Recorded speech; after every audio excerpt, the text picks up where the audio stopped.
Tapi ngebuat garis pemisah api itu ya nggak gampang, Wak. Waktu mereka datang sana ada 500 hektar. Kebayang nggak kalian macam mana cara mereka bikin garis pemisah api di sana tuh di sekeliling 500 hektar tuh, Wak. Hai, assalamualaikum warahmatullahi wabarakatuh. Terima kasih sudah klik video ini. Oke, Wak, jadi di malam Senin ini kalian lagi pada ngapain, Wak? Mungkin ada yang lagi capek balik kerja ya? Gimana kerjaannya hari ini, lancar atau bikin mumet? Apapun profesi kalian, Wak, ingatlah untuk selalu jaga diri baik-baik dimanapun kalian berada ya. Karena kisah yang akan aku ceritakan ini memberikan peringatan ke kita semua kalau semua pekerjaan itu pasti ada resikonya, Wak. Dan orang-orang yang berani mengambil pekerjaan itu adalah orang-orang yang juga berani dengan resikonya juga. Nah, memang malam ini kamu mau cerita apa, Nadia? Nah, seperti yang sudah aku tulis di judul, Wak, malam ini aku akan bercerita tentang Yarnell Hill Fire Tragedy, yaitu kebakaran hutan di Bukit Yarnell. Nah, tragedi ini, Wak, disebut-sebut sebagai peristiwa paling mematikan dalam sejarah bencana alam yang ada di Amerika. Dan karena memang tragedi ini berkaitan dengan kebakaran, tentu nggak bisa dilepaskan dari peran para pekerja pemadam kebakaran di sana. Nah, penasaran apa resiko yang dialami oleh para pemadam kebakaran dalam menangani kejadian ini, Wak?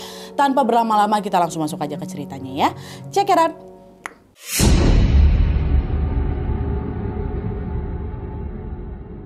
Oke, Wak, jadi tragedi kebakaran yang akan aku ceritakan ini terjadi di Bukit Yarnell yang berlokasi di Arizona, Amerika Serikat. Nah, sebelum aku masuk ke kronologi kejadiannya, terlebih dulu aku mau menjelaskan dulu nih sama kalian tentang kondisi alam dan juga peran pemadam kebakaran di Arizona, Wak, ya. Karena tentunya tragedi kebakaran ini memang terjadi karena faktor alam dan juga menimpa salah satu tim pemadam kebakaran yang ada di sana.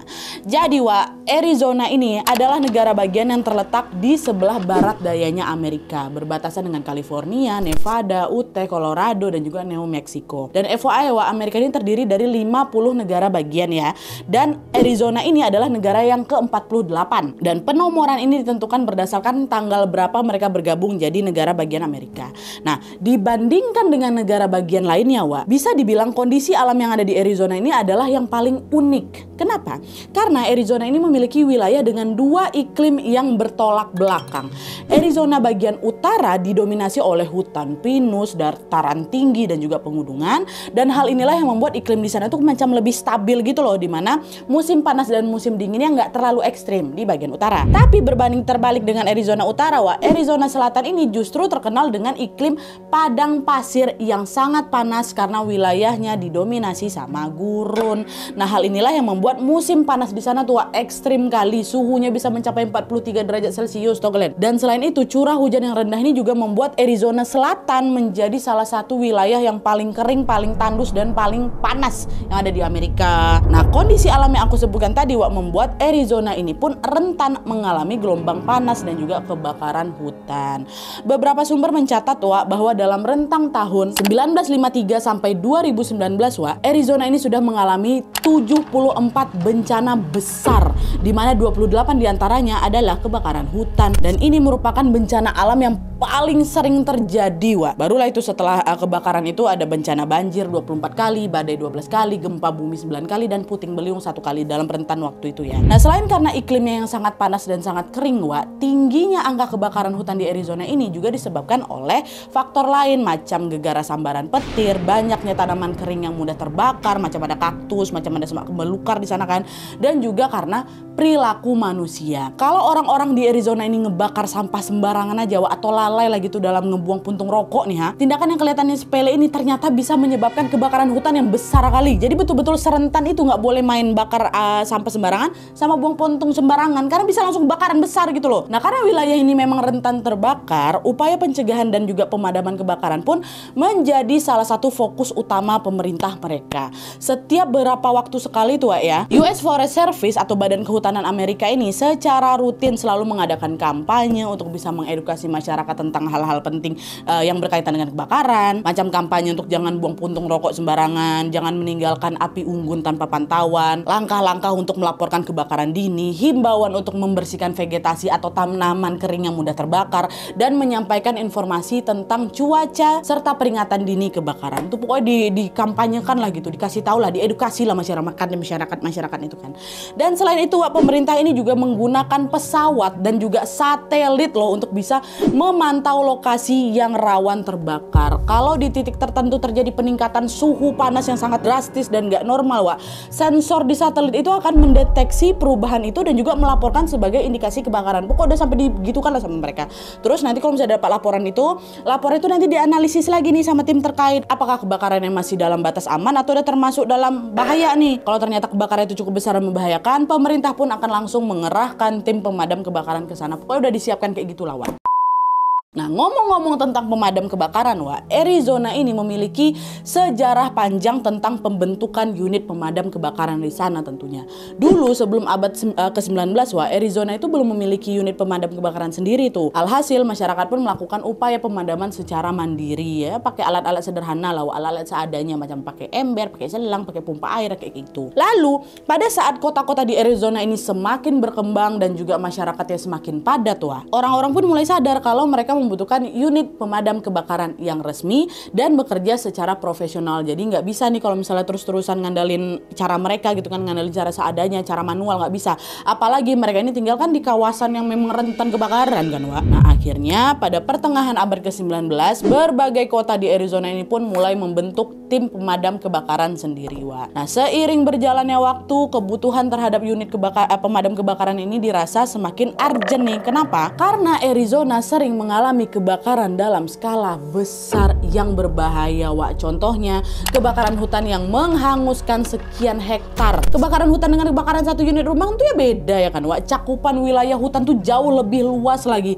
sehingga apinya pun jadi lebih ganas. Nah, itulah kenapa tim pemadamnya pun juga harus lebih banyak, lebih kuat dan juga terlatih. Nah, untuk memenuhi kebutuhan ini pada tahun 1940-an, Wak, akhirnya pemerintah melalui Badan Kehutanan Amerika pun sepakat untuk membentuk tim pemadam khusus yang disebut sebagai hotshot. Nah, tim pemadam hotshot ini, Wak, berbeda memang dari tim pemadam umumnya atau reguler. Pemadam reguler ini lebih diarahkan untuk menangani kebakaran bangunan, kendaraan, rumah, vegetasi ringan dan lain-lain. Sedangkan tim hotshot ini sengaja semua itu dilatih untuk bisa menangani kebakaran yang lebih ekstrim lah gitu, termasuk di medan-medan yang susah dijangkau macam di hutan, di gunung dan di daerah-daerah terpencil.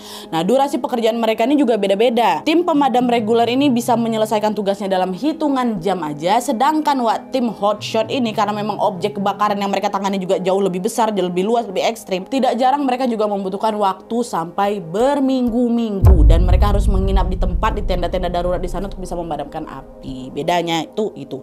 Nah, untuk bisa menyelesaikan semua tugas berat ini, Wak, selama berbulan-bulan tim hotshot ini pun digembleng dengan pelatihan fisik yang lebih intensif. Mereka dilatih untuk lari jarak jauh, lari sambil mendaki di medan berbukit, memikul beban berat lebih dari 45 kilogram selama berjam-jam dan lain-lain. Pokoknya juga pelatihannya lebih mantap lagi lah gitu.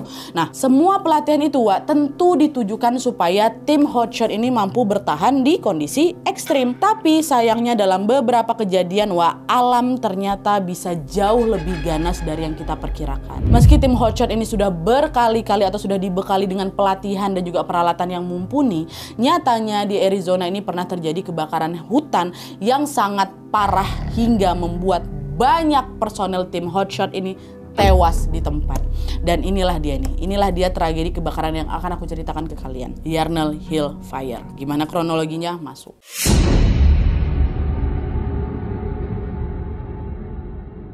Nah, jadi, Wak, seperti yang sudah aku sebutkan di awal tadi, tragedi kebakaran ini terjadi di Bukit Yarnell. Nah, secara administrasi, Wak, Bukit Yarnell ini berada di kota Yarnell, Yavapai County, Arizona, atau sekitar 120 km dari kota Phoenix atau ibu kotanya Arizona. Nah, Bukit Yarnell sendiri, Wak, merupakan bagian dari pegunungan Weaver. Dan karena terletak di wilayah pegunungan, tentunya Bukit Yarnell ini berada di lokasi yang cukup tinggi lah, itu kan sekitar 1200 sampai 1500 mdpl. Nah, Bukit Yarnell ini menawarkan pemandangan alam yang sangat-sangat indah, Wak. Tapi memang akses untuk sampai ke sana susah kali, medannya terjal, jalannya berkelok-kelok, lereng bukitnya lumayan curam, tanahnya juga kering berbatu pula kan, dan sering tertiup angin kencang di sana, Wak. Nah, pada bulan Juni tahun 2013, kawasan Yarnell ini mengalami musim panas dan lagi bertransisi ke musim hujan, Wak. Nah, proses transisi musim ini menyebabkan cuaca pun jadi nggak stabil di sana. Kok bisa, Nadia? Jadi sederhananya kayak gini, Wak.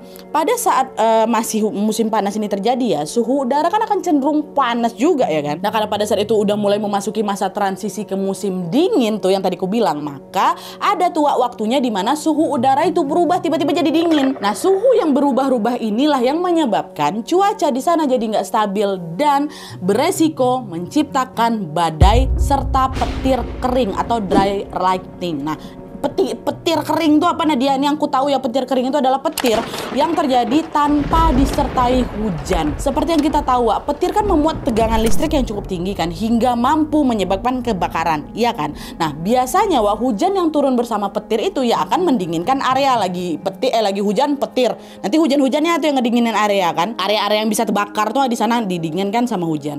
Tapi karena petir kering ini muncul tanpa disertai hujan, itu berarti ya nggak ada sesuatu yang bisa dipakai buat mendingin area yang terbakar itu. Alhasil petir kering ini pun dianggap sangat-sangat berbahaya karena mampu meningkatkan potensi kebakaran. Iyalah nggak ada yang bisa ngeredamin api kalau misalnya memang kebakaran. Orang nggak hujan. Nah ini kita kembali lagi nih ke Bukit Yarnell ya. Jadi selama 45 tahun terakhir sebenarnya nggak pernah ada tuh kebakaran di kawasan Bukit Yarnell ini. Tapi banyaknya vegetasi kering di sana ditambah lagi musim panas ekstrem di tahun 2013 itu, orang-orang pun jadi khawatir nih dengan adanya potensi kebakaran. Dan kekhawatiran itu juga semakin meningkat lagi ketika pada tanggal 16 Juni tahun 2013 The Southwest Coordination Center Predictive Service melaporkan adanya peringatan potensi kebakaran di salah satu titik yang ada di Bukit Yarnell. Lalu pada tanggal 25 Juni 2013 National Weather Service pun juga melaporkan adanya peningkatan suhu panas berlebih di wilayah kota Yarnell juga dan sekitarnya. Ada 2 laporan nih. Nah menanggapi 2 laporan itu, orang-orang jadi cemas lah dia. Kalau misalnya suhunya terus tinggi kayak gini, gimana nih kalau misalnya nanti betulan terjadi kebakaran gitu, kata mereka kan. Dan hanya selang 3 hari kemudian apa yang mereka takutkan pun akhirnya terjadi. Tanggal 28 Juni 2013 sekitar jam setengah 6 sore petir kering datang beberapa kali menyambar kawasan Bukit Yarnell. Nah sembaran itu mengenai vegetasi kering yang ada di sana terbakar. Menanggapi laporan tentang adanya sambaran petir kering di situ, seorang pemadam kebakaran dari Divisi Kehutanan Negara bagian Arizona pun langsung itu mengkoordinasikan timnya untuk bisa mengirimkan pesawat ke lokasi yang dimaksud itu. Nah, pesawat ini memang membawa cadangan air di dalam pesawatnya yang nantinya akan disemprotkan dari atas ke titik yang terbakar. Kan jauh jaraknya kan, jauh, medannya juga susah kan, akhirnya pakai pesawat tuh. Dan ini merupakan salah satu teknik pemadaman api lewat udara yang disebut dengan air attack. Saat pesawat berangkat ke lokasi itu, awalnya mereka nggak ada nengok tuh kepulan asap. Mana nih kok nggak ada kepulan asap di sini? Mereka kesulitan lagi tuh untuk menemukan titik yang terbakar ini.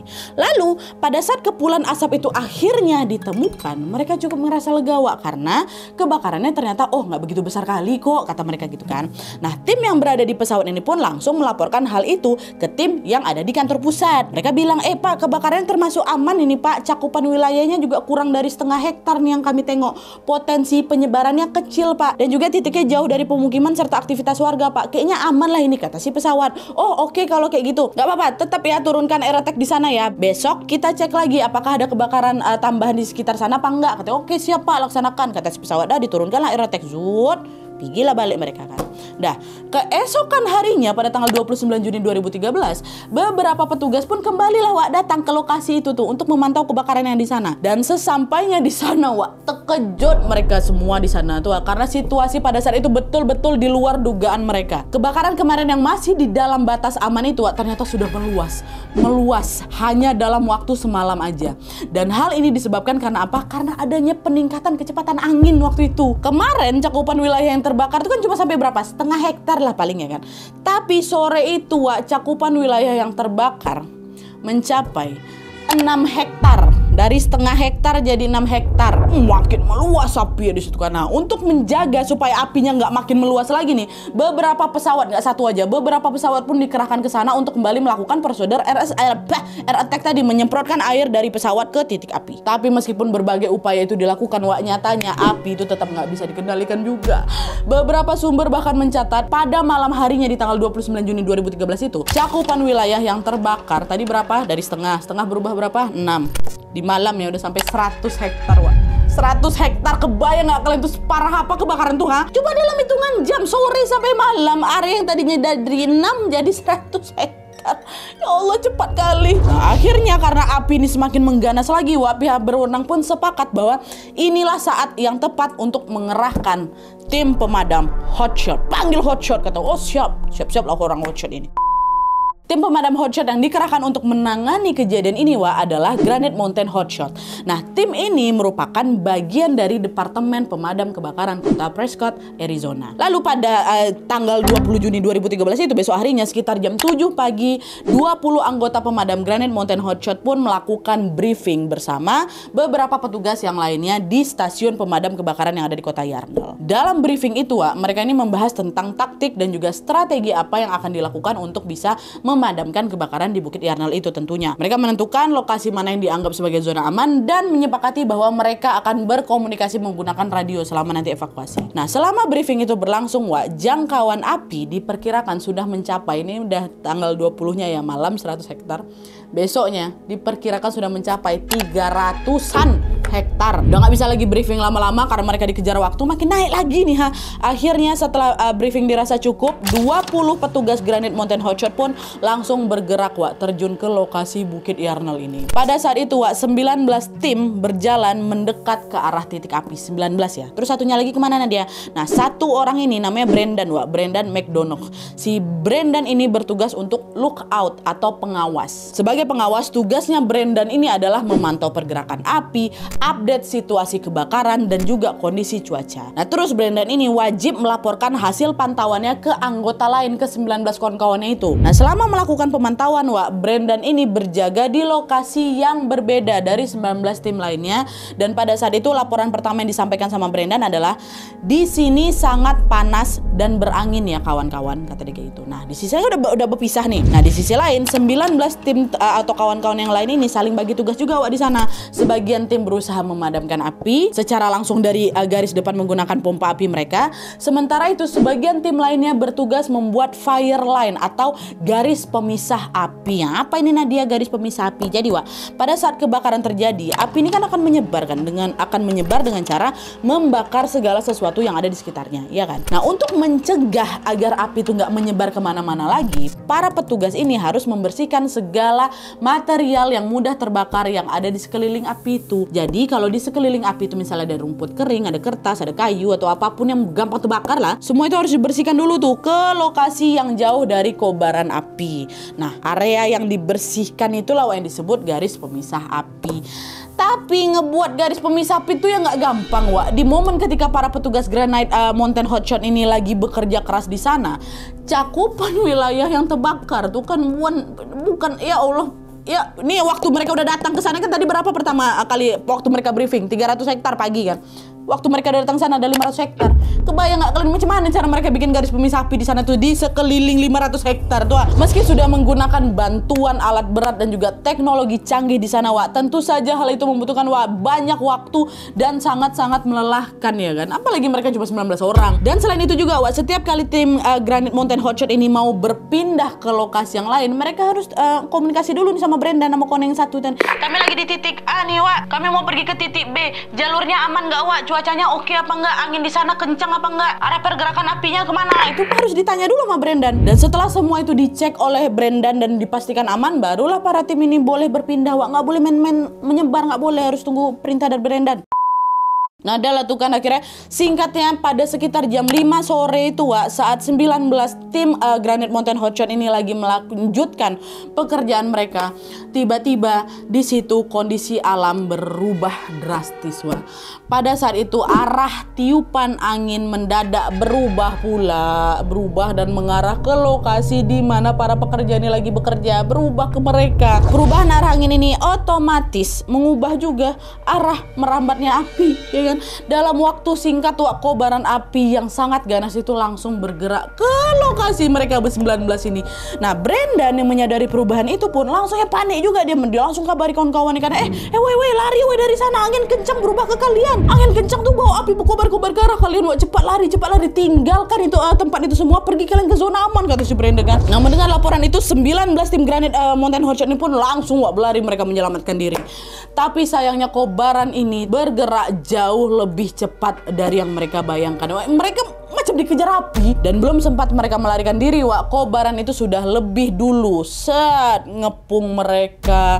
Brendan yang mengetahui teman-temannya ini lagi terkepung, Wak, nggak bisa diam aja di sana, bergerak buat nyusul mereka juga. Tapi disinilah melalui sambungan radio salah satu dari kawannya bilang, "Brendan, kau jangan kesini, situasinya genting.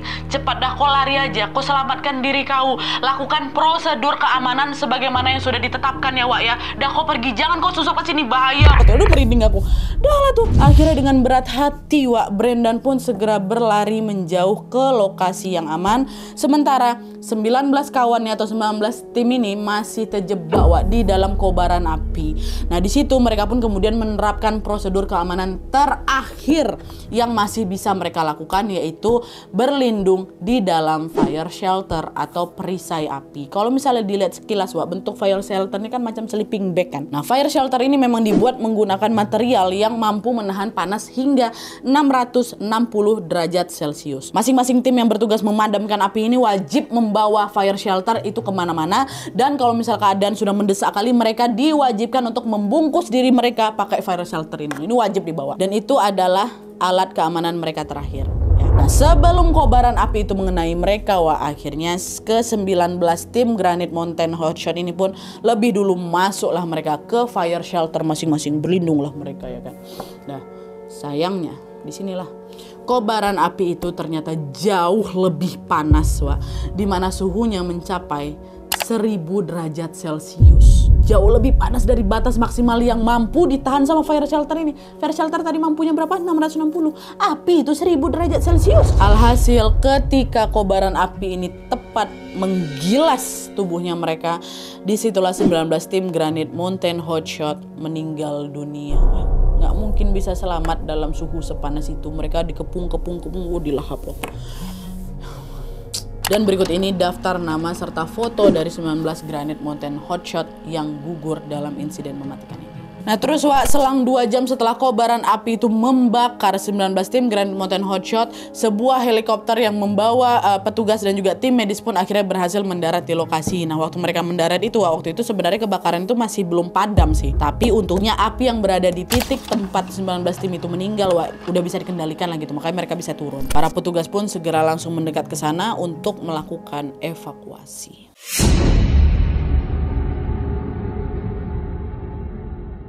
Nah, setelah para korban ini berhasil dievakuasi, Wak, ke-19 mereka ini berhasil evakuasi, kobaran api di Bukit Yarnall ini tetap masih belum padam juga. Apalagi mereka ini sudah mengerahkan tim yang ahli, ya kan. Hotshot udah tewas semua, udah meninggal semua nih, macam mana gitu kan. Dan setelah segala upaya dikerahkan, kebakaran itu baru bisa sepenuhnya padam. Tadi terakhir tanggal 30 Juni ya. Baru bisa sepenuhnya padam pada tanggal 10 Juli 2013 atau hampir 2 minggu kemudian. Nah, kalau di total sejak tanggal 28 Juni hari pertama terjadinya kebakaran, itu berarti Bukit Yarnall ini sudah terbakar selama 12 hari dengan cakupan wilayah mencapai 3.400 hektar, Wak. 3.400. Tadi terakhir berapa? 500 karena naik 3.400 lagi. Dengan cakupan seluas itu, kebakaran Bukit Yarnall ini juga sudah merusak sedikitnya 127 bangunan termasuk rumah yang berada di pemukiman paling dekat sama titik api. Nah, terjadinya tragedi kebakaran Bukit Yarnall ini langsung menjadi headline pemberitaan internasional, Wak. Bahkan media Indonesia juga ikut mengabarkan ini loh. Semua orang dari seluruh dunia betul-betul bersimpati pada para korban dalam tragedi ini, Wak. Saking banyaknya korban yang gugur, peristiwa kebakaran Bukit Yarnall ini pun ditetapkan sebagai salah satu bencana kebakaran hutan paling mematikan yang ada di Amerika. Nah, setelah peristiwa ini terjadi, Wak, pemerintah pun dengan cepat langsung melakukan investigasi tentunya, dan hasilnya menunjukkan bahwa para petugas ini 19 orang ini sudah melakukan prosedur keamanan dan juga penyelamatan yang berlaku. Jadi mereka nggak ada satupun protokol yang mereka langgar lah gitu. Dengan begitu bisa disimpulkan kalau peristiwa ini murni terjadi karena bencana alam. Perubahan cuaca yang mendadak dan cepatnya pergerakan api itu dianggap sebagai faktor utama di balik terjadinya tragedi ini. Gubernur Gubernur Arizona kala itu yang bernama Jan Brewer pun kemudian mengeluarkan pernyataan resmi yang berisi ungkapan bela sungkawa kepada keluarga para korban. Dan selain itu Jan Brewer ini juga menganggap 19 tim yang gugur di dalam tragedi ini sebagai pahlawan yang sudah melindungi masyarakat. Hal yang sama juga disampaikan oleh Presiden Barack Obama, Presiden Amerika yang menjabat pada saat itu. Dan untuk mengenang jasa para 19 tim yang sudah gugur ini, pemerintah pun mengadakan upacara yang dihadiri oleh ribuan orang termasuk para keluarga korban atau para keluarga dari 19 tim hotshot.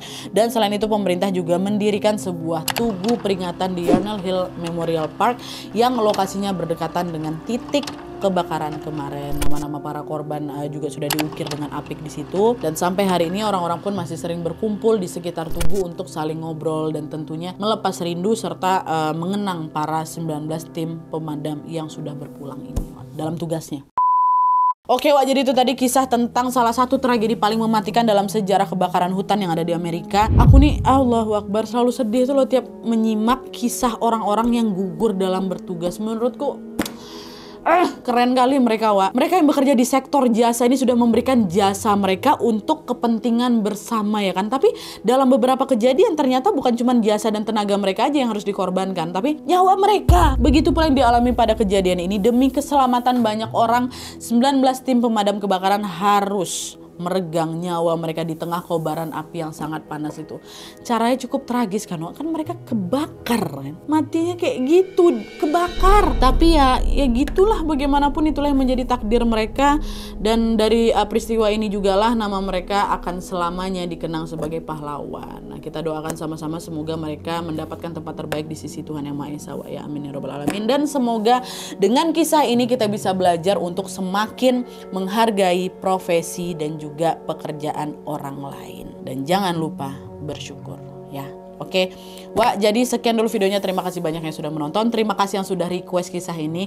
Kalau misalnya kalian suka videonya, klik like-nya. Jangan lupa komen di bawah video dan saran-saran untuk selanjutnya. Jangan lupa nyalain notifikasinya supaya kalian tahu kalau aku upload video baru. And as always, jangan lupa untuk klik tombol subscribe supaya kalian sama-sama tahu informasi menarik dan menegangkan dari channel aku.